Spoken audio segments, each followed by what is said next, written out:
one of the places where postmodernists discovered all kinds of authentic forms of potent spirituality was from the East. Both the more advanced forms of Hinduism and Buddhism became imported into the West and were celebrated. And although some tried to follow those paths in a way that was really strictly traditional according to the culture, most of that spirituality that got imported into the West was imported in a way that was characteristically postmodern. It wasn't just a kind of a return to the traditional forms of those religions.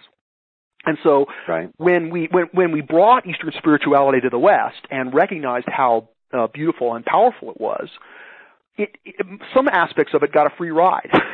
In other words, some aspects of it which were appropriate for the traditional stage, but which were, in a sense, evolutionary scaffolding for that stage, got imported uncritically into the West.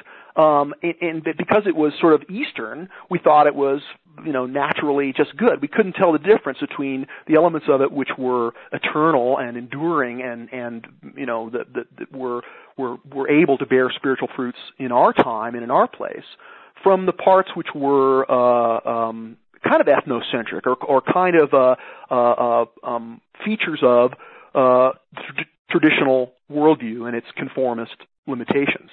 So, do you have an example of that you can point to? Again, this is not an example that applies across the board because there's plenty of exceptions. But the example of the guru.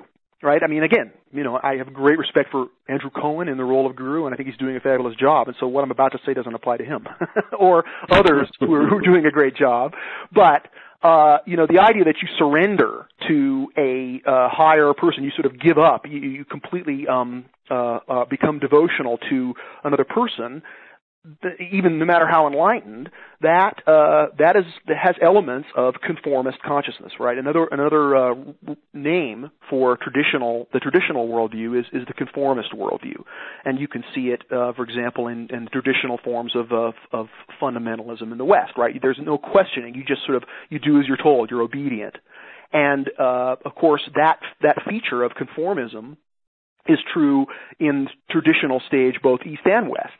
And so while it was appropriate for people living in pre-modern times in the East to have a guru, that leadership structure worked very well, when you bring that to the postmodern West or the developed world, a lot of mischief can occur, and a lot of surrendering led to troubles and pathology. I think that's not very controversial to say that there's been guru mischief in progressive spirituality.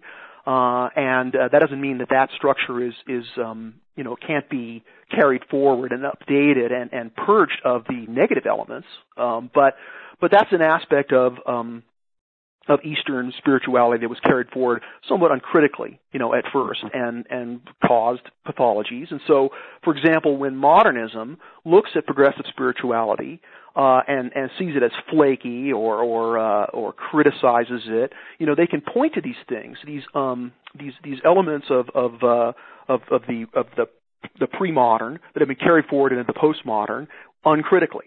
Another example has been well described by Ken Wilber in his depiction of what he calls the pre-trans fallacy, and that is that people in the postmodern spirituality are looking for an experience that goes beyond the rational, beyond the scientific, beyond the sort of the rigors of Enlightenment philosophy, and they're trying to get spiritual experiences that are